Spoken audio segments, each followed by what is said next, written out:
Hello ਦੋਸਤੋ, ਮੇਰਾ ਨਾਮ ਹੈ ਆਕਾਸ਼ ਅਤੇ ਤੁਹਾਡਾ ਬਹੁਤ ਸਵਾਗਤ ਹੈ ਇਸ ਚੈਨਲ ਵਿੱਚ। ਉਮੀਦ ਕਰਦਾ ਹਾਂ ਕਿ ਤੁਸੀਂ ਸਾਰੇ ਚੰਗੇ ਹੋਵੋਗੇ।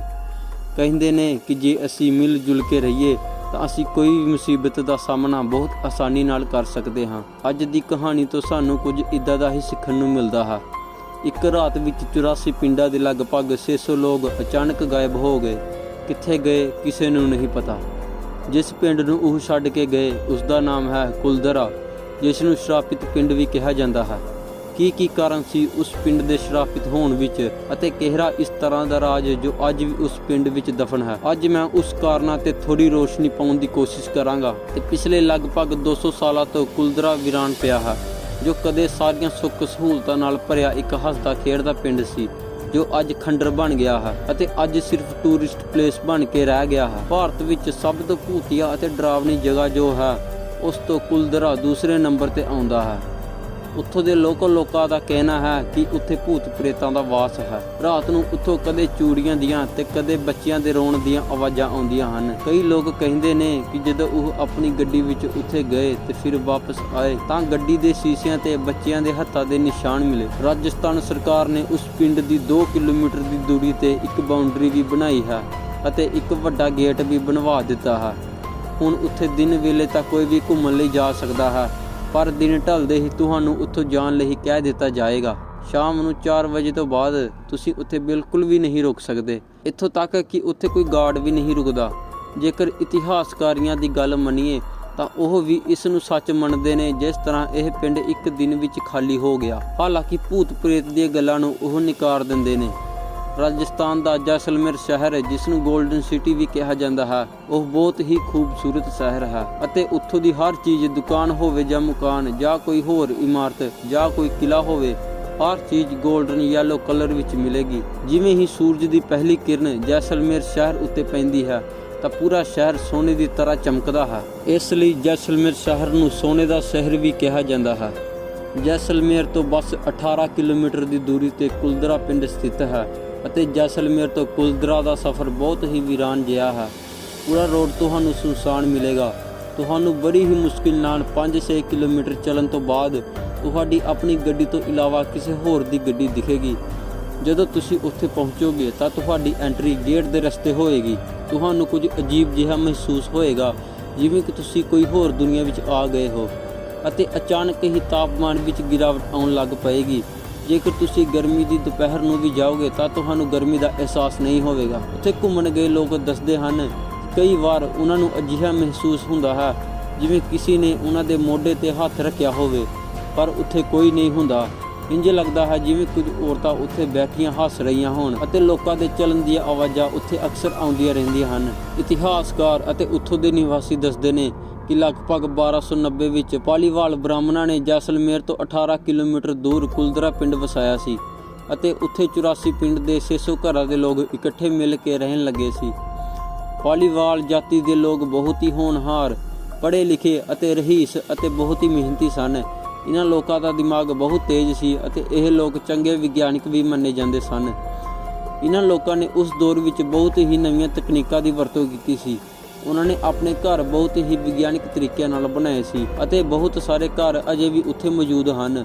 ਉਹ ਅਜੇ ਵੀ ਬਿਲਕੁਲ ਨਵੇਂ ਲੱਗਦੇ ਹਨ। ਗਰਮੀਆਂ ਵਿੱਚ 45 ਡਿਗਰੀ ਤਾਪਮਾਨ 'ਚ ਵੀ ਉਹਨਾਂ ਦੇ ਘਰ ਅੰਦਰ ਠੰਡੀਆਂ ਹਵਾਵਾਂ ਆਉਂਦੀਆਂ ਹਨ ਅਤੇ ਇਹ ਤੁਸੀਂ ਵੀ ਮਹਿਸੂਸ ਕਰ ਸਕਦੇ ਹੋ ਜੇ ਤੁਸੀਂ ਉੱਥੇ ਉਹਨਾਂ ਘਰਾਂ ਵਿੱਚ ਜਾਂਦੇ ਹੋ। ਪਾਲੀਵਾਲ ਲੋਕਾਂ ਦਾ ਕੰਮ ਜਾਨਵਰਾਂ ਪਾਲਣਾ ਅਤੇ ਖੇਤੀ ਕਰਨਾ ਸੀ।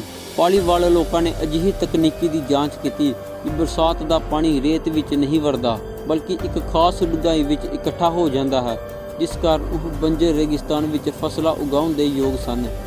ਉਹ ਵੀ ਕੋਈ ਮਾਮੂਲੀ ਫਸਲ ਨਹੀਂ, ਬਲਕਿ ਫਸਲਾਂ ਦੀ ਬਹੁਤ ਵਧੀਆ ਕਿਸਮ ਉੱਥੇ ਉਗਾਉਂਦੇ ਸਨ। ਉਹਨਾਂ ਨੇ ਕਈ ਵਾਰ ਉੱਥੇ ਛੱਪੜ ਵੀ ਬਣਾਏ ਸਨ, ਜਿਸ ਨਾਲ ਉਹ ਚੰਗੀ ਖੇਤੀ ਕਰਦੇ ਸੀ, ਜਿਸ ਨੂੰ ਤੁਸੀਂ ਅੱਜ ਵੀ ਉੱਥੇ ਵੇਖ ਸਕਦੇ ਹੋ।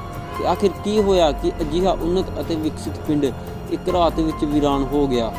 ਦਰਅਸਲ ਇਸ ਦਾ ਕਾਰਨ ਜੈਸਲਮੇਰ ਦਾ ਦੀਵਾਨ ਸਾਲਮ ਸਿੰਘ ਸੀ। ਸਾਲਮ ਸਿੰਘ ਬਹੁਤ ਹੀ ਜ਼ਾਲਮ ਦੀਵਾਨ ਸੀ ਅਤੇ ਕੁਲਦਰਾ ਪਿੰਡ ਉਸ ਦੇ ਪ੍ਰਸ਼ਾਸਨ ਵਿੱਚ ਆਉਂਦਾ ਸੀ, ਪਰ ਉਸ ਦੇ ਜ਼ਾਲਮ ਹੋਣ ਦੇ ਪਿੱਛੇ ਇੱਕ ਕਹਾਣੀ ਹੈ। ਦਰਅਸਲ ਉਹ 11 ਸਾਲ ਦਾ ਸੀ ਤਾਂ ਉਸ ਦੀਆਂ ਅੱਖਾਂ ਦੇ ਸਾਹਮਣੇ ਉਸ ਦੇ ਪਿਤਾ ਦਾ ਗਲਾ ਵੱਢ ਦਿੱਤਾ ਗਿਆ ਸੀ ਕਿਸੇ ਦੇਸ਼ ਦਰੋਹ ਦੇ ਆਰੋਪ ਵਿੱਚ। ਉਸਦੇ ਪਿਤਾ ਵੀ ਜੈਸਲਮੇਰ ਦੇ ਸੁਨਾਰ ਕਿਲੇ ਵਿੱਚ ਦੀਵਾਨ ਸੀ। ਇਸੇ ਘਟਨਾ ਨੇ ਸਾਲਮ ਸਿੰਘ ਨੂੰ ਬਹੁਤ ਹੀ ਬੇਰਹਿਮ ਬਣਾ ਦਿੱਤਾ। ਕਿਹਾ ਜਾਂਦਾ ਹੈ ਕਿ ਉਦੋਂ ਤੋਂ ਉਹ ਸੁਨਾਰ ਕਿਲੇ ਤੇ ਕਬਜ਼ਾ ਕਰਨਾ ਚਾਹੁੰਦਾ ਸੀ ਅਤੇ ਪੂਰੇ ਰਾਜ ਨੂੰ ਹਥਿਆਉਣਾ ਚਾਹੁੰਦਾ ਸੀ। ਉਸਨੇ ਸੁਨਾਰ ਕਿਲੇ ਤੋਂ ਕੁਝ ਕਦਮਾਂ ਦੀ ਦੂਰੀ ਤੇ ਆਪਣਾ ਮਹਿਲ ਬਣਵਾਇਆ, ਪਰ ਉਸਨੇ ਇਸ ਨੂੰ ਸੁਨਾਰ ਕਿਲੇ ਤੋਂ ਵੀ ਉੱਚਾ ਬਣਵਾਇਆ। ਪਰ ਉੱਥੋਂ ਦੇ ਰਾਜੇ ਨੂੰ ਇਹ ਗੱਲ ਚੰਗੀ ਨਹੀਂ ਲੱਗੀ ਕਿ ਉਸਦੇ ਮਹਿਲ ਤੋਂ ਉੱਚਾ ਉਸਦੇ ਦੀਵਾਨ ਦਾ ਮਹਿਲ ਹੋਵੇ। ਤਾਂ ਬਾਦਸ਼ਾਹ ਨੇ ਸਾਲਮ ਸਿੰਘ ਦੇ ਮਹਿਲ ਦੀਆਂ ਉੱਪਰਲੀਆਂ 2 ਮੰਜ਼ਿਲਾਂ ਤੁੜਵਾ ਦਿੱਤੀਆਂ। ਸਾਲਮ ਸਿੰਘ ਦੀ ਕੱਦ ਕਾਠੀ ਕਿਸੇ ਹਵਾਨ ਤੋਂ ਘੱਟ ਨਹੀਂ ਸੀ ਅਤੇ ਉਸਦੇ ਕੱਪੜੇ ਅੱਜ ਵੀ ਉੱਥੇ ਮੌਜੂਦ ਹਨ। ਇੱਕ ਵਾਰ ਸਾਡੇ ਮਸ਼ਹੂਰ ਅਭਿਨੇਤਾ ਅਮਿਤਾਭ ਬੱਚਨ ਵੀ ਉੱਥੇ ਸੈਰ ਕਰਨ ਲਈ ਗਏ ਸਨ ਅਤੇ ਉਹਨਾਂ ਨੇ ਸਾਲਮ ਸਿੰਘ ਦੇ ਕੱਪੜਿਆਂ ਦੇ ਨਾਲ ਆਪਣੀ ਤਸਵੀਰ ਵੀ ਖਿਚਵਾਈ ਸੀ। ਉਹ ਵੀ ਉਹਨਾਂ ਦੇ ਕੱਪੜਿਆਂ ਦੇ ਸਾਹਮਣੇ ਇੱਕ ਬੱਚੇ ਦੀ ਤਰ੍ਹਾਂ ਦਿਖਾਈ ਦਿੰਦੇ ਸਨ। ਸਾਲਮ ਸਿੰਘ ਔਰਤਾਂ ਵਿੱਚ ਬਹੁਤ ਹੀ ਬਦਨਾਮ ਸੀ। ਔਰਤਾਂ ਉਸ ਦਾ ਨਾਮ ਸੁਣ ਕੇ ਹੀ ਕੰਬ ਜਾਂਦੀਆਂ ਸਨ। ਕੋਈ ਵੀ ਔਰਤ ਉਸ ਦੇ ਮਹਿਲ ਦੇ ਪਰਛਾਵੇਂ ਵਿੱਚੋਂ ਲੰਘਣਾ ਵੀ ਨਹੀਂ ਚਾਹੁੰਦੀ ਸੀ। ਇੱਕ ਵਾਰ ਸਾਲਮ ਸਿੰਘ ਕੁਲਦਰਾ ਪਿੰਡ ਜਾ ਰਿਹਾ ਸੀ ਤਾਂ ਅਚਾਨਕ ਉਸ ਦੀ ਨਜ਼ਰ ਉੱਥੋਂ ਦੀ ਪੁਜਾਰੀ ਦੀ ਬੇਟੀ ਤੇ ਪਈ ਅਤੇ ਉਸ ਦੀ ਨੀਅਤ ਵਿਗੜ ਗਈ। ਉਸ ਲੜਕੀ ਨੂੰ ਪਾਉਣ ਲਈ ਉਸਨੇ ਬਹੁਤ ਕੋਸ਼ਿਸ਼ ਕੀਤੀ ਅਤੇ ਤਰ੍ਹਾਂ ਦੇ ਲਗਾਨ ਲਾਏ ਤਾਂ ਜੋ ਪਾਲੀਵਾਲ ਬ੍ਰਾਹਮਣ ਉਸ ਅੱਗੇ ਝੁਕ ਜਾਵੇ ਅਤੇ ਉਹ ਉਸ ਦੀ ਇੱਛਾ ਪੂਰੀ ਕਰ ਸਕੇ। ਪਰ ਪਾਲੀਵਾਲ ਬ੍ਰਾਹਮਣ ਬਹੁਤ ਉੱਨਤ ਅਤੇ ਨੇਕ ਸਨ ਅਤੇ ਇਸ ਕਾਰਨ ਉਸ ਦੀ ਇੱਕ ਚਾਲ ਇੱਥੇ ਕਾਮਯਾਬ ਨਹੀਂ ਹੋ ਸਕੀ। ਉਸਨੇ ਉਸ ਲੜਕੀ ਨੂੰ ਕਈ ਵਾਰ ਚੁੱਕਣ ਦੀ ਕੋਸ਼ਿਸ਼ ਵੀ ਕੀਤੀ, ਪਰ ਉਹ ਉਸ ਵਿੱਚ ਵੀ ਕਾਮਯਾਬ ਨਹੀਂ ਹੋ ਸਕਿਆ। ਆਖਰਕਾਰ ਜਦੋਂ ਉਸ ਨੂੰ ਕੋਈ ਸਫਲਤਾ ਨਾ ਮਿਲੀ, ਪਰ ਉਸ ਲੜਕੀ ਨੂੰ ਪ੍ਰਾਪਤ ਕਰਨ ਦੀ ਇੱਛਾ ਉਸ ਦੇ ਮਨ ਵਿੱਚ ਇੰਨੀ ਵੱਧ ਗਈ ਕਿ ਉਸਨੇ ਸਿੱਧਾ ਉਸ ਪਿੰਡ ਵਿੱਚ ਸੰਦੇਸ਼ ਭੇਜ ਦਿੱਤਾ। ਕਿਹਾ ਕਿ ਅਗਲੀ ਪੂਰਨਮਾਸੀ ਦੀ ਰਾਤ ਤੱਕ ਲੜਕੀ ਸਾਲਮ ਸਿੰਘ ਦੇ ਮਹਿਲ ਵਿੱਚ ਪਹੁੰਚਾ ਦਿਓ, ਨਹੀਂ ਤਾਂ ਅਗਲੇ ਦਿਨ ਉਹ ਆਪਣੇ ਸਿਪਾਹੀਆਂ ਨਾਲ ਉਸ ਪਿੰਡ ਉੱਤੇ ਹਮਲਾ ਕਰੇਗਾ। ਇਹ ਸੁਣ ਕੇ ਪਾਲੀਵਾਲ ਬਹੁਤ ਪਰੇਸ਼ਾਨ ਹੋ ਗਏ। ਉਹਨਾਂ ਨੂੰ ਸਮਝ ਨਹੀਂ ਆ ਰਹੀ ਸੀ ਹੁਣ ਕੀ ਕੀਤਾ ਜਾਵੇ, ਕਿਉਂਕਿ ਪੂਰਨਮਾਸੀ ਦੀ ਰਾਤ ਆਉਣ ਵਿੱਚ ਕੁਝ ਹੀ ਦਿਨ ਬਾਕੀ ਸਨ। ਹਰ ਕੋਈ ਆਪਣੇ ਤਰੀਕੇ ਨਾਲ ਸੁਝਾਅ ਦੇ ਰਿਹਾ ਸੀ, ਪਰ ਇਸ ਦੇ ਲਈ ਉਹਨਾਂ ਕੋਲ ਸਮਾਂ ਨਹੀਂ ਸੀ।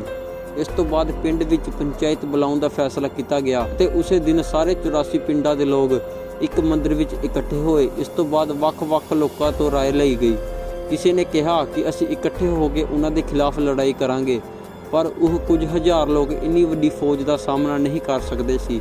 ਕਿਸੇ ਨੇ ਕਿਹਾ ਕਿ ਉਹ ਪਰਿਵਾਰ ਉੱਥੋਂ ਚਲਾ ਜਾਵੇ, ਪਰ ਸਾਲਮ ਸਿੰਘ ਦੀ ਕਹਾਣੀਆਂ ਬਹੁਤ ਮਸ਼ਹੂਰ ਸਨ ਅਤੇ ਉਹ ਜਾਣਦੇ ਸੀ ਕਿ ਜੇਕਰ ਇਹ ਲੋਕ ਚਲੇ ਗਏ ਤਾਂ ਇਹ ਬਾਕੀ ਲੋਕਾਂ ਤੇ ਇੰਨੇ ਜ਼ੁਲਮ ਕਰਨਗੇ ਕਿ ਉਹ ਬਰਦਾਸ਼ਤ ਨਹੀਂ ਕਰ ਸਕਣਗੇ। ਅੰਤ ਵਿੱਚ ਸਾਰੇ 84 ਪਿੰਡਾਂ ਦੇ ਲੋਕਾਂ ਨੇ ਫੈਸਲਾ ਕੀਤਾ ਕਿ ਉਹ ਸਾਰੇ ਇਕੱਠੇ ਹੋ ਕੇ ਉਸ ਪਿੰਡ ਨੂੰ ਛੱਡ ਕੇ ਚੁੱਪਚਾਪ ਚਲੇ ਜਾਣਗੇ।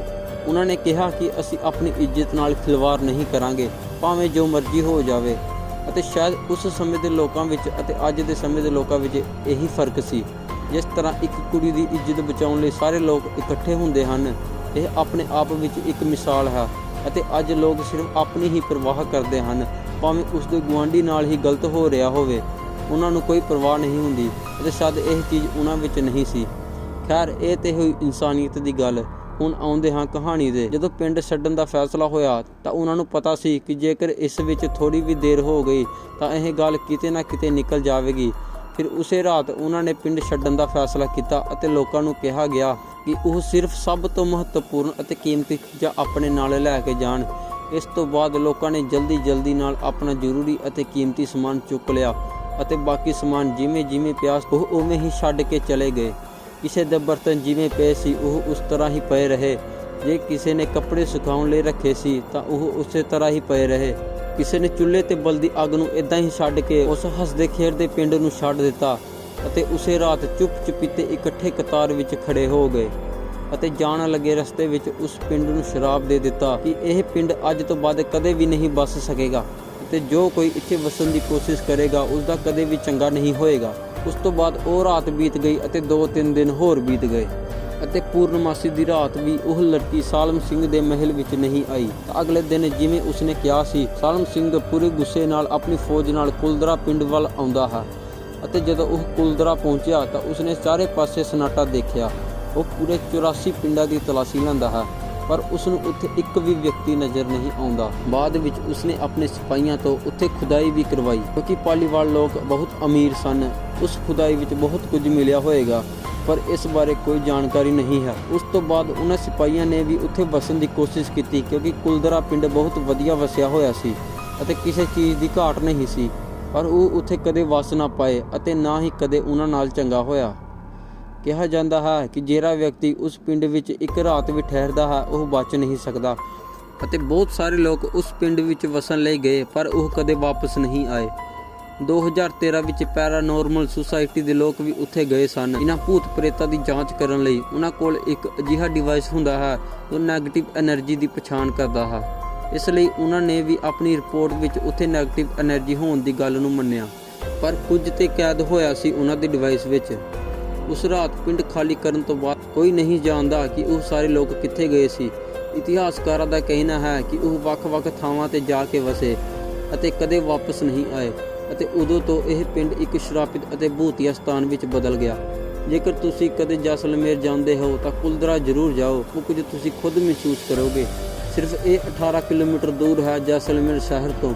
ਦੋਸਤੋ, ਜੇਕਰ ਇਹ ਕਹਾਣੀ ਤੁਹਾਨੂੰ ਪਸੰਦ ਆਈ ਹੋਵੇ ਤਾਂ ਵੀਡੀਓ ਨੂੰ ਲਾਈਕ ਤੇ ਚੈਨਲ ਨੂੰ ਸਬਸਕ੍ਰਾਈਬ ਜ਼ਰੂਰ ਕਰ ਦਿਓ ਅਤੇ ਕਮੈਂਟ ਕਰਕੇ ਦੱਸਿਓ ਕਿ ਇਹ ਕਹਾਣੀ ਤੁਹਾਨੂੰ ਕਿੱਦਾਂ ਦੀ ਲੱਗੀ। ਅਤੇ ਦੋਸਤੋ, ਚੈਨਲ ਨੂੰ ਸਬਸਕ੍ਰਾਈਬ ਵੀ ਕਰ ਦਿਓ। ਧੰਨਵਾਦ। ਜੈ ਹਿੰਦ ਦੋਸਤੋ।